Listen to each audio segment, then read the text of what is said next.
Hello friends, good evening. എല്ലാവർക്കും നമസ്കാരം.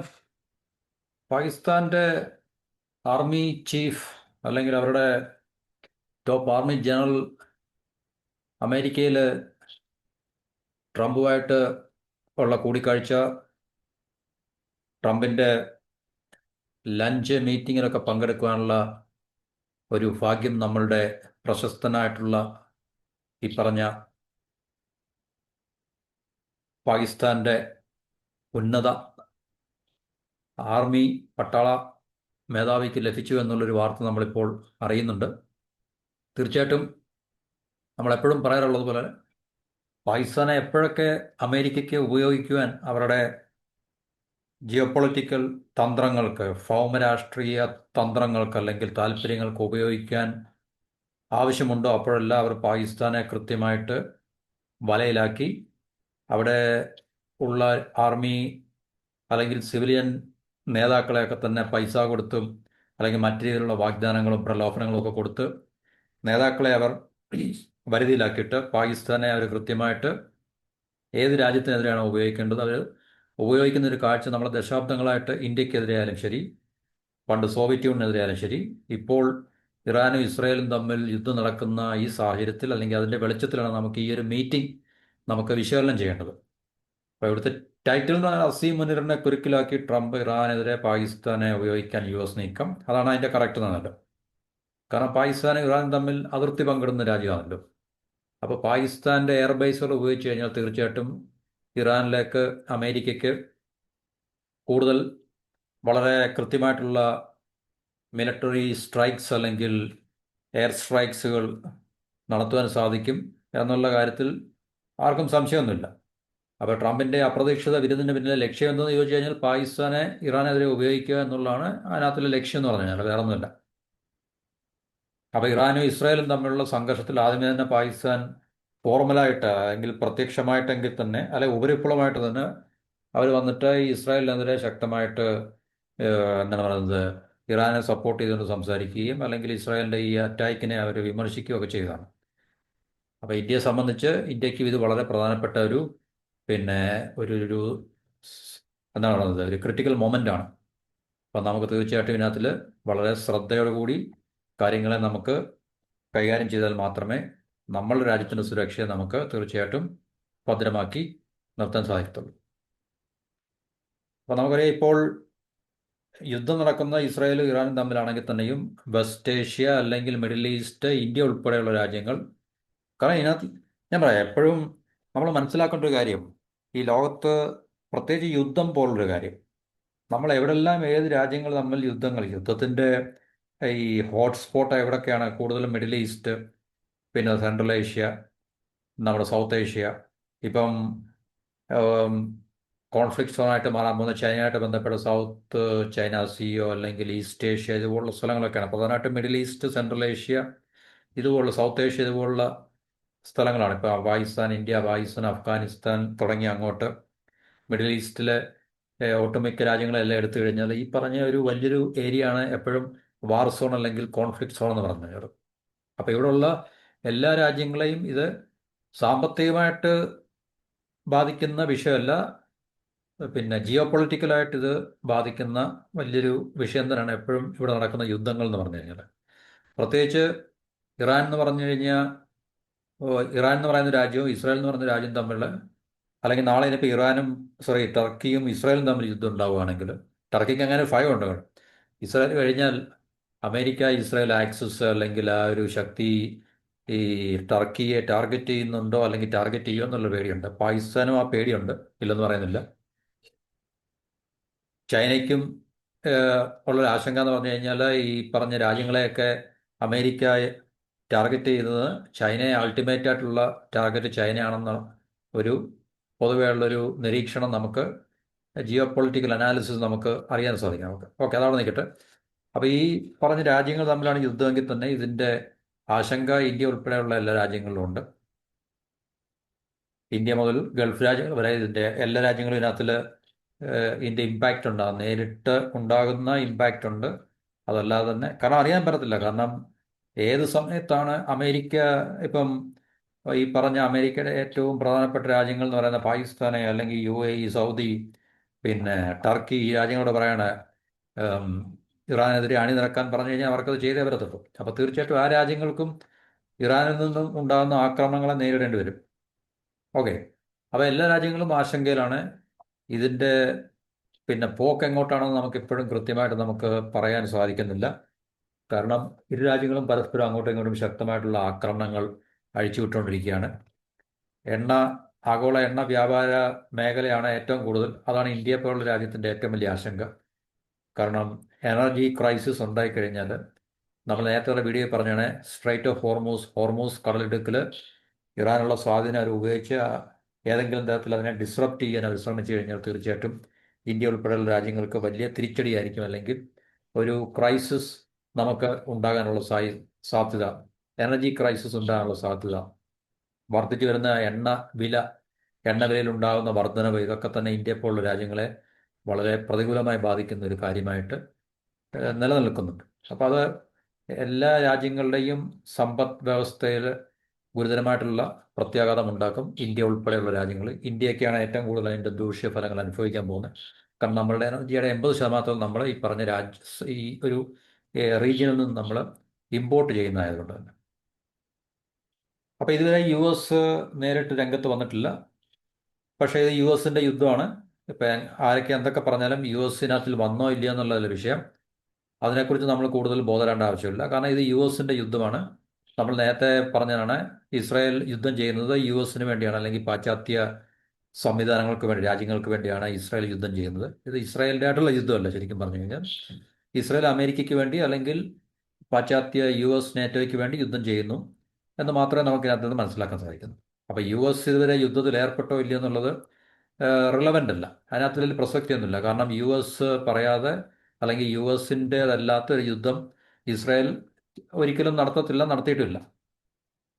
പാകിസ്ഥാൻ്റെ മേധാവി മുനീർ ഇപ്പം അമേരിക്ക സന്ദർശിക്കുകയും ട്രംപ് വളരെ കാര്യമായിട്ട് പുള്ളിയെ ട്രീറ്റ് ചെയ്യുകയൊക്കെ ചെയ്യുന്നത്. അപ്പോൾ അതിൻ്റെ പ്രാധാന്യം എന്താണ് അല്ലെങ്കിൽ പ്രസക്തി എന്താണെന്നുള്ളതാണ് അത് നമുക്ക് മനസ്സിലാക്കാനൊന്നുമില്ല. കാരണം ഇറാനെതിരെ ഉപയോഗിക്കാൻ വേണ്ടി, പാകിസ്ഥാനെ ഉപയോഗിക്കാൻ വേണ്ടി ട്രംപ് പിന്നെ പാകിസ്ഥാന് പിന്നെ ക്യാരറ്റ് ആൻഡ് സ്റ്റിക്ക് എന്ന് പറയുമല്ലോ, കാരണം റിവാർഡ് ആൻഡ് പണിഷ്മെൻറ്റ്.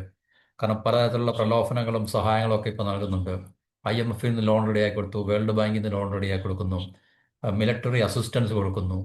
മനസ്സിലായല്ലോ. അപ്പം അങ്ങനെയുള്ള പല പാകിസ്ഥാൻ്റെ ഈ പറഞ്ഞ മിലിറ്ററി അല്ലെങ്കിൽ ലീഡേഴ്സിന് വളരെ താല്പര്യം ഉണ്ടാകുന്ന രീതി. കാരണം അവർക്ക് കാശുണ്ടാക്കുക എന്നുള്ളത് നമ്മളുടെ ഏറ്റവും വലിയ ലക്ഷ്യം. നമ്മുടെ രാജ്യത്തിൻ്റെ താല്പര്യങ്ങളെ സംരക്ഷിക്കുക അല്ലെങ്കിൽ നമ്മുടെ രാജ്യത്തിൻ്റെ പിന്നെ നിലനിൽപ്പിനെ ബാധിക്കുന്ന കാര്യങ്ങളൊന്നും അവർക്കൊരു വിഷയമല്ല. അവർക്ക് അവരുടെ പോക്കറ്റ് അല്ലെങ്കിൽ കീശ നിറയ്ക്കണമെന്നുള്ള ഒറ്റ ലക്ഷ്യം മാത്രമേ ഉള്ളൂ. അവിടുത്തെ ജനങ്ങൾ വളരെയധികം ദുരിതം അനുഭവിക്കുമ്പോഴും അവിടുത്തെ ജനങ്ങൾ ഈ പറഞ്ഞ അവിടുത്തെ ഭരണകൂടത്തിൻ്റെ നയങ്ങളുമായിട്ടൊന്നും യാതൊരു, കാരണം അവിടുത്തെ ജനങ്ങൾ തീർച്ചയായിട്ടും വേറൊരു നിലപാടാണ് എപ്പോഴുള്ളത്. കാരണം അവരൊക്കെ ഇപ്പോഴും ഇറാനെ സപ്പോർട്ട് ചെയ്തുകൊണ്ട് തെരുവിലൊക്കെ വന്നിട്ടുണ്ട്. പക്ഷേ അവിടുത്തെ നേതാക്കൾ എപ്പോഴും ആ രാജ്യത്തെ പിന്നെ എന്താണ് പറയുന്നത്, ചീറ്റ് ചെയ്യുന്ന രീതിയിലാണ് അവരുടെ പ്രവർത്തികൾ പണ്ട് മുതലേ. കാരണം അവരുടെ താല്പര്യങ്ങളെ നിലനിർത്തിക്കൊണ്ട് മാത്രമേ അവർ നയങ്ങൾ, അപ്പോൾ അവർ കൂടുതലും അമേരിക്ക പോലുള്ള രാജ്യങ്ങളെ എപ്പോഴും എന്താണ് പറയുന്നത്, അമേരിക്കയുടെ ഈ തന്ത്രപരമായിട്ടുള്ള താല്പര്യങ്ങളെ സംരക്ഷിക്കുന്നതിന് വേണ്ടി പാകിസ്ഥാന്റെ നേതാക്കൾ അവർക്ക് വേണ്ടി വിടുപണി ചെയ്യുന്ന ഒരു പ്രോക്സിയായിട്ട് മാത്രമാണ് പാകിസ്ഥാൻ നിലനിൽക്കുന്നത്. അപ്പോൾ ഇപ്പോഴും അങ്ങനെ തന്നെയാണ്. കാരണം ഇറാൻ ഒരു മുസ്ലിം രാജ്യമായിട്ടും ഇറാന്റെ കൂടെ നിൽക്കുന്നതിന് പകരം തീർച്ചയായിട്ടും പാകിസ്ഥാൻ നിലകൊള്ളുന്നത് അമേരിക്ക, ഇസ്രായേൽ ശക്തികൾക്ക് വേണ്ടിയാണ് എന്നുള്ളത് ഇപ്പോൾ നമുക്ക് ഇതിൽ നിന്ന് മനസ്സിലാക്കാൻ സാധിക്കും. അപ്പം ട്രംപിന്റെ ലഞ്ച് അസീം മുനീറിന് നൽകുന്നതൊക്കെ ഒരു സൂപ്പിക്കൽ പരിപാടിയുടെ അല്ലെങ്കിൽ ആ പ്രലോഭനത്തിന്റെ ഒരു വഴിയാണെന്ന് എല്ലാവർക്കും അറിയാം. പണ്ട് പാകിസ്ഥാൻ പ്രധാനമന്ത്രിയായ ഇമ്രാൻഖാന് വൈറ്റ് ഹൗസിലേക്കുള്ള പ്രവേശനം പോലും നിഷേധിക്കപ്പെട്ട സംഭവങ്ങൾ ഉണ്ടായിട്ടുണ്ടെന്ന് നമുക്ക് മനസ്സിലാക്കണം. അപ്പോൾ ഇത്രയും പെട്ടെന്ന് ഈ അസീം മുനീറിന് വൈറ്റ് ഹൗസിലേക്ക് അനുമതി കിട്ടിയതിൻ്റെ പിന്നിലെ ലക്ഷ്യം നമുക്കറിയാം. ലക്ഷ്യത്തിന് അത് നമ്മൾ കൂടുതൽ വിശകലനം ചെയ്യുകയോ അല്ലെങ്കിൽ അവലോകനം ചെയ്യേണ്ട ആവശ്യമൊന്നുമില്ല. അപ്പോൾ ഇവിടെയാണ് നമ്മൾ ട്രംപിൻ്റെയും US-ൻ്റെയും നീക്കങ്ങളെക്കുറിച്ച് അല്ലെങ്കിൽ അവരുടെ ലക്ഷ്യങ്ങളെക്കുറിച്ച് നമുക്ക് മനസ്സിലാക്കാൻ കഴിയുന്ന ഒരു ശ്രദ്ധേയമായ ഒരു കാര്യം നടന്നല്ലോ. അതായത് ഇറാനെതിരായിട്ടുള്ള യുദ്ധത്തിൽ ഇസ്രായേലിനൊപ്പം ചേരാൻ ഒരുങ്ങുക എന്നുള്ളതാണ് ഇതിൻ്റെ ലക്ഷ്യം. പാകിസ്ഥാനെ അതായത് സമ്മർദ്ദത്തിൽ പാകിസ്ഥാന്റെ മേൽ സമ്മർദ്ദം ഉണ്ടാകും തീർച്ചയായിട്ടും. പാകിസ്ഥാൻ അറിഞ്ഞുകൊണ്ട് അല്ലെങ്കിൽ താല്പര്യപൂർവ്വം ഇറാനെതിരെ ആഹ്, നിലനിൽക്കാൻ അല്ലെങ്കിൽ ഇറാനെതിരെ ഉള്ള സമീപനം കൈക്കൊള്ളാൻ പാകിസ്ഥാൻ അറിഞ്ഞുകൊണ്ട് എന്തായാലും താല്പര്യപൂർവ്വം അവർ സമ്മതിക്കത്തില്ല. പക്ഷേ പാകിസ്ഥാന്റെ മുകളിൽ വളരെ അധികം സമ്മർദ്ദം, കാരണം അവർ പറ്റില്ല എന്ന് പറഞ്ഞു കഴിഞ്ഞാൽ പിന്നെ പാകിസ്ഥാൻ നേരിടാൻ പോകുന്ന വിഷയങ്ങൾ നമുക്ക് ആഹ്, ഊഹിക്കാവുന്നതാണ്. അപ്പം ഈ ഗൾഫ് രാജ്യങ്ങൾ, പിന്നെ ഇപ്പം സൗദി, UAE, ഖത്തർ, ബഹ്റിൻ ഇതുപോലുള്ള രാജ്യങ്ങളിലൊക്കെ അമേരിക്കയ്ക്ക് ബേസുകൾ ഉണ്ടെങ്കിലും ഇറാനുമായിട്ട് അതിർത്തി പങ്കിടുന്ന 900 കിലോമീറ്ററോളം, 900 കിലോമീറ്റേഴ്സിന് മുകളിലായിട്ട് അതിർത്തി പങ്കിടുന്ന ഒരു രാജ്യം പാകിസ്ഥാനാണ്.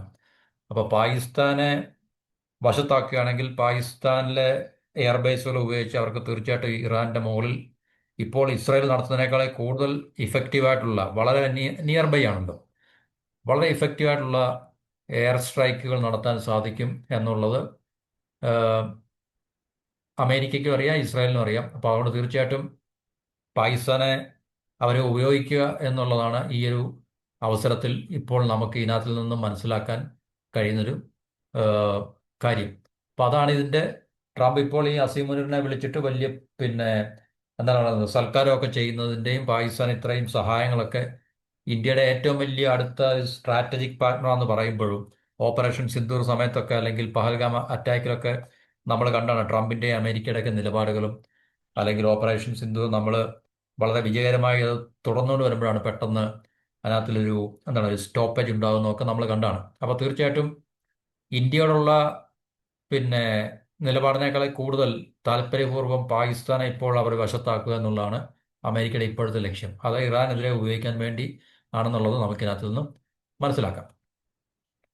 അപ്പോൾ ഇതിനകത്തിൽ അമേരിക്കയെ സംബന്ധിച്ച് അവരുടെ ഭൗമരാഷ്ട്രീയ താല്പര്യങ്ങൾ അല്ലെങ്കിൽ ജിയോ പൊളിറ്റിക്കൽ ഇൻട്രസ്റ്റിനെ പ്രൊട്ടക്ട് ചെയ്യുക എന്നുള്ളതാണ്. അപ്പോൾ ഈ ഇറാനെ പ്രതിരോധിക്കാൻ അല്ലെങ്കിൽ ഇറാനെതിരെ അറ്റാക്ക് നടത്താൻ വേണ്ടി പാകിസ്ഥാനെ തിരഞ്ഞെടുത്തത് രണ്ട് പ്രധാന കാരണം, അല്ലെങ്കിൽ രണ്ട് പ്രധാന ബെനഫിറ്റ് അമേരിക്കയ്ക്കുണ്ടെന്നാണ് പറയുന്നത്. ഒന്ന്, പാകിസ്ഥാൻ ഇറാൻ തമ്മിലുള്ള ബന്ധങ്ങൾ അത്ര, പിന്നെ കൂടുതലോ കുറവുകളോ ഒന്നുമല്ല, ഒരു പരുവത്തിലൊക്കെ പോന്നു.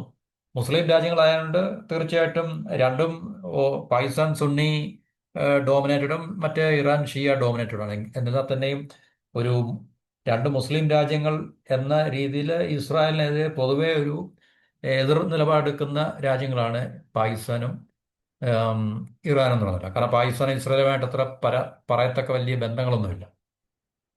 അപ്പോൾ ഇസ്രായേൽ അറ്റാക്ക് നടത്തിയപ്പോൾ ആദ്യമായി രംഗത്ത് വന്ന രാജ്യം കൂടിയാണ് പാകിസ്ഥാൻ.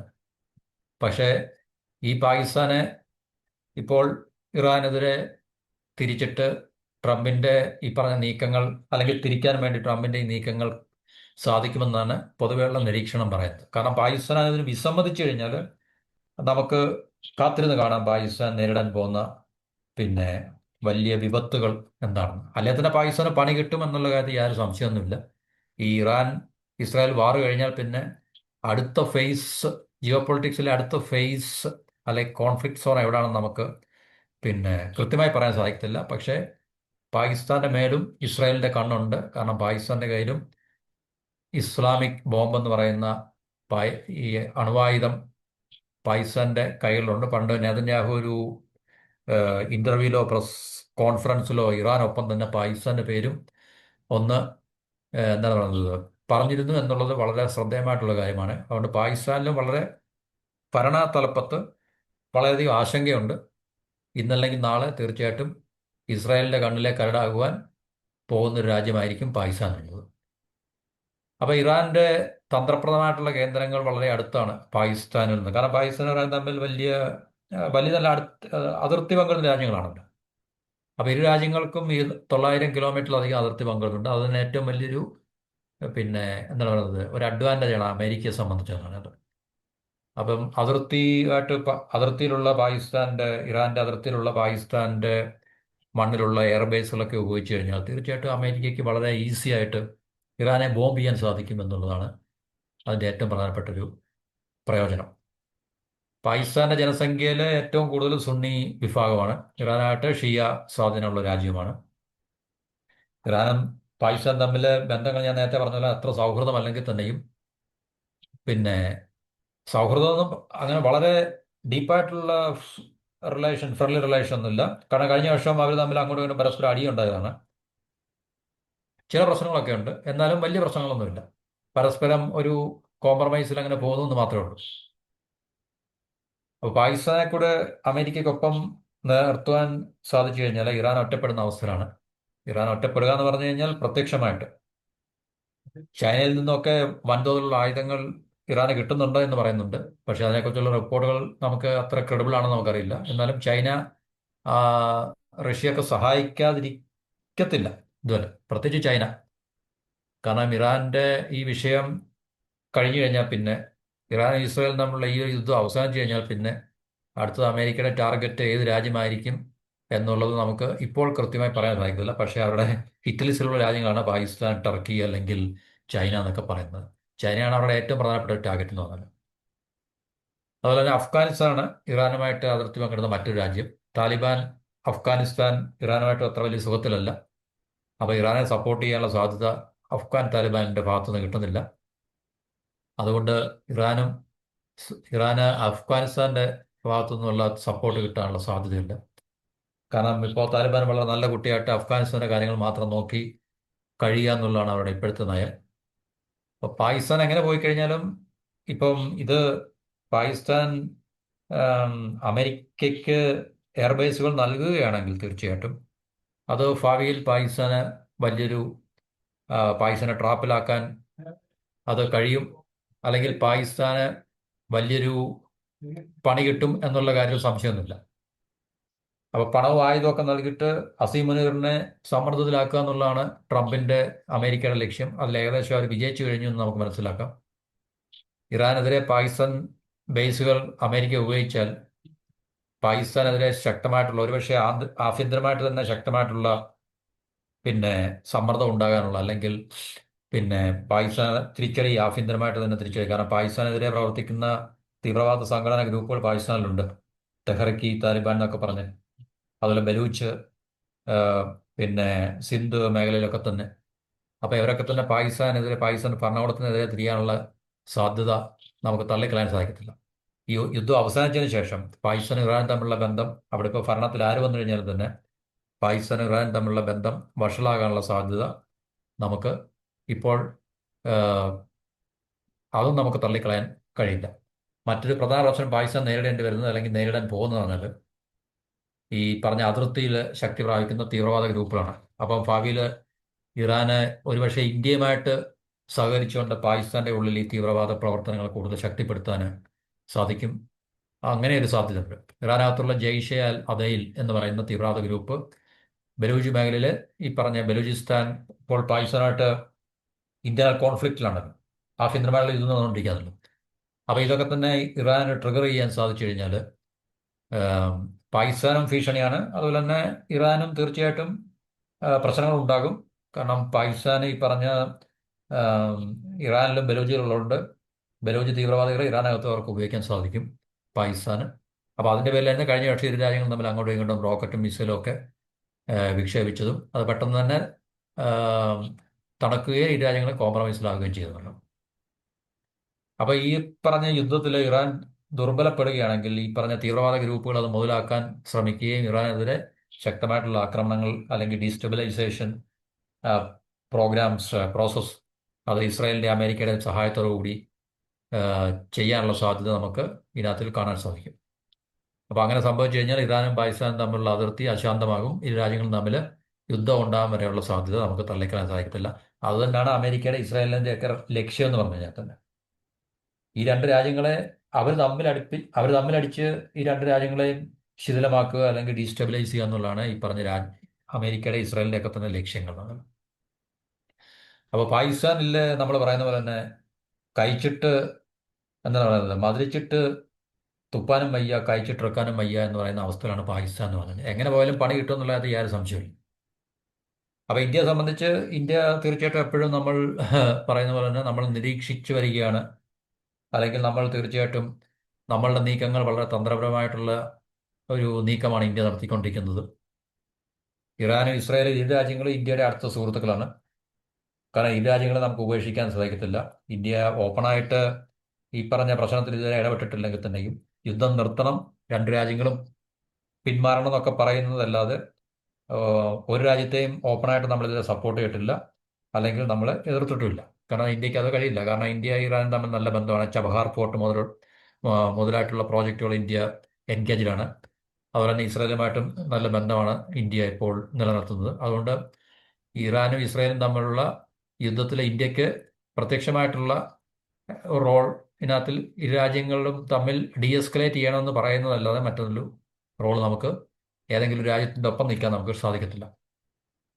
അപ്പോൾ ഈ രാജ്യങ്ങളെ നമുക്ക് രണ്ട് രാജ്യങ്ങളെ പിണക്കാതെ നമ്മൾ മുമ്പോട്ട് പോവുക, ഈ യുദ്ധം അവസാനിച്ചു കാണുക എന്നുള്ളതാണ്. നമുക്ക് സാമ്പത്തികമായിട്ട് നമ്മുടെ എനർജി, ഊർജ മേഖലയായിട്ടൊക്കെ ബന്ധപ്പെട്ട് ഓയിലിൻ്റെ കാര്യങ്ങളൊക്കെ പറയുമ്പോൾ നമുക്ക് അനുകൂലമായിട്ട് ഉള്ളൊരു സാഹചര്യം എന്ന് പറഞ്ഞാൽ യുദ്ധം നിൽക്കുക, സ്ട്രൈറ്റ് ഓഫ് ഹോമസിലെ ഈ ഇറാന്റെ പ്രൊവോക്കേഷൻ കാരണം അവിടെ ഒന്നും സംഭവിക്കാതിരിക്കുക എന്നൊക്കെയുള്ളതാണ് നമുക്ക് പ്രയോജനകരമായിട്ടുള്ള കാര്യങ്ങൾ. അപ്പം ഇപ്പോൾ നിലനിൽക്കുന്ന സാഹചര്യത്തിൽ ശരിയായിട്ടുള്ള നയതന്ത്രം അത് തന്നെയാണ്. കാരണം പക്ഷം പിടിക്കാതിരിക്കുക എന്നുള്ളതാണ്. കാരണം നാളെ മാറി വരുന്ന സാഹചര്യങ്ങൾ എങ്ങനെയാണെന്ന് നമുക്ക് പറയാൻ പറ്റില്ല. അതുകൊണ്ട് നമുക്ക് തീർച്ചയായിട്ടും ഒരു രാജ്യത്തിൻ്റെ പക്ഷം പിടിച്ചുകൊണ്ട് നമുക്ക് ഈ യുദ്ധത്തിൽ അതിൻ്റെ ഒരു പങ്കാളിയാകുക, അല്ലെങ്കിൽ മറുപക്ഷത്തെ നമ്മൾ സപ്പോർട്ട് ചെയ്യുക അല്ലെങ്കിൽ സപ്പോർട്ട് ചെയ്യാതിരിക്കുക എന്നുള്ളത് ഒരു തന്ത്രമല്ല. ന്യൂട്രാലിറ്റിയാണ് ഈ ഒരു കാര്യത്തിൽ പ്രത്യേകിച്ച്. റഷ്യ യുക്രൈൻ വാറിൽ നമുക്ക് റഷ്യ നമ്മുടെ ഏറ്റവും അടുത്ത ഒരു പങ്കാളി ആയതുകൊണ്ട് നമുക്ക് റഷ്യയെ സപ്പോർട്ട് ചെയ്യേണ്ടി വന്നു. പിന്നെ ചില സമ്മർദ്ദത്തിന്റെ ഫലമായിട്ട് നമ്മുടെ പ്രധാനമന്ത്രിക്ക് യുക്രൈനിൽ പോവുകയും സെലൻസ്കിയെ കാണുകയൊക്കെ ചെയ്യേണ്ടി വന്നു. എന്നിരുന്നാലും ഇന്ത്യയും യുക്രൈനും തമ്മിലുള്ള ബന്ധത്തെക്കാൾ കൂടുതൽ ഇന്ത്യക്ക് റഷ്യയായിട്ടാണ് കൂടുതൽ പങ്കാളിത്തവും പിന്നെ ഫ്രണ്ട്ഷിപ്പ് ഉള്ളത്. അവിടെ നമ്മൾ റഷ്യയുടെ ഭാഗത്ത് തന്നെയാണ് നിന്നത്. റഷ്യയെ നമ്മൾ ഒത്തിരി സഹായിക്കുകയും ചെയ്തിട്ടുണ്ട്. ഓയിൽ മേടിക്കുകയും അല്ലെങ്കിൽ മറ്റ് ഹിഡനായിട്ടുള്ള ചില ആംസ് എക്സ്ചേഞ്ച് ഒക്കെ ഉണ്ടായി എന്ന് നമുക്ക് റിപ്പോർട്ട് വായിക്കാൻ സാധിച്ചിട്ടുണ്ട്. പക്ഷേ ഇവിടെ നമുക്ക് ഇസ്രായേലിനെയോ ഇറാനെയോ നമുക്ക് പ്രത്യക്ഷമായിട്ടോ പരോക്ഷമായിട്ടോ നമുക്ക് സപ്പോർട്ട് ചെയ്യാൻ സാധിക്കത്തില്ല എന്നുള്ളൊരു അവസ്ഥയിലാണ്. അതുകൊണ്ട് ഇന്ത്യ ഇപ്പോൾ കൈക്കൊള്ളുന്ന ആ ഒരു നയം ശരിയായ രീതിയിലുള്ളതാണ്, ശരിയായ ഒരു നയതന്ത്രമാണ് എന്നുള്ളതാണ് പൊതുവെയുള്ള ഒരു വയ്പ്. അപ്പം ഇതാണ് നമ്മുടെ പാകിസ്ഥാൻ അമേരിക്ക റിലേഷനിൽ ഇപ്പോൾ സംഭവിച്ചുകൊണ്ടിരിക്കുന്നത്. പാകിസ്ഥാൻ തീർച്ചയായിട്ടും സമ്മർദ്ദത്തിലാണ്. പാകിസ്ഥാൻ ഒരു രീതിയിലും അമേരിക്കയുടെ ഈ ഒരു പിന്നെ സമ്മർദ്ദ തന്ത്രത്തിൽ നിന്ന് ഒഴിഞ്ഞു മാറാൻ സാധിക്കത്തില്ല. ഒഴിഞ്ഞു മാറിയാൽ അമേരിക്കയിൽ നിന്ന് പണി കിട്ടും. ഇനിയിപ്പം അമേരിക്കയ്ക്ക് അനുകൂലമായിട്ടുള്ള നിലപാടെടുത്തുകൊണ്ട് അവരുടെ എയർബേസ് ഇറാന് നൽകുകയാണെങ്കിൽ ഭാവിയിൽ ഇറാനിൽ നിന്നും പണി കിട്ടാനുള്ള സാധ്യത വളരെ കൂടുതലാണ്. അത് യുദ്ധം ഇപ്പോഴത്തെ അവസ്ഥ മാറിയതിനു ശേഷം പിന്നെ വരുന്ന ഒരു ജിയോ പൊളിറ്റിക്കൽ എന്താ പറയുക ആ ഒരു ഫേസിൽ മാത്രമേ നമുക്കത് കാണാൻ സാധിക്കത്തുള്ളൂ. തൽക്കാലം ഇറാന്റെ ഭാഗത്തുനിന്ന് പാകിസ്ഥാനെതിരെ ആ രീതിയിലുള്ള പിന്നെ എന്താണ് പറയുന്നത് നീക്കങ്ങൾ ഇപ്പോൾ നമുക്ക് പ്രതീക്ഷിക്കേണ്ട. പക്ഷേ ഭാവിയിൽ നമുക്കത് പ്രതീക്ഷിക്കാം. അപ്പോൾ രണ്ടു തന്നെ ആയാലും ശരി, പാകിസ്ഥാൻ അത് വളരെ ദോഷം ചെയ്യുന്ന ഒരു പരിപാടിയാണ് ഇപ്പോൾ ഈ പറഞ്ഞ മുനീറിന്റെ ഭാഗത്തു നിന്ന് ഉണ്ടായിട്ടുള്ളത്. അവർക്ക് പാകിസ്ഥാനിൽ നിന്ന് ഒഴിഞ്ഞു മാറാൻ സാധിക്കത്തില്ല. കാരണം പാകിസ്ഥാൻ ഇപ്പം വളരെ അത്യാവശ്യം സാമ്പത്തിക സഹായവും അതുപോലെ മിലിറ്ററി അസിസ്റ്റൻസും, കാരണം ഇന്ത്യക്കെതിരെ പിന്നെ ശക്തമായി നിലകൊള്ളാൻ വേണ്ടി അവർക്ക് ഏത് രീതിയിലുള്ള അത്യാധുനികമായിട്ടുള്ള ആയുധങ്ങളും അമേരിക്കയിൽ നിന്ന് കിട്ടുന്ന വളരെ അവൾ അതിനെ വെൽക്കം ചെയ്യും. അപ്പം അതുകൊണ്ട് അവർ അതിനുവേണ്ടി എന്ത് തിരയുടെ പണിയും കാണിക്കും, എന്ത് വിടുപണിയും ചെയ്യും എന്നുള്ള കാര്യത്തിൽ യാതൊരു സംശയമില്ല. അപ്പോൾ ഇത്രയാണ് നമുക്ക് ഈ ടോപ്പിക്കിനെ കുറിച്ച് ഇവിടെ സംസാരിക്കാനുള്ളത്. അടുത്ത ടോപ്പിക്ക് നമുക്ക് അടുത്ത വീഡിയോ സംസാരിക്കാം. തൽക്കാലം എല്ലാവർക്കും നന്ദി, നമസ്കാരം. And as usual have A wonderful day.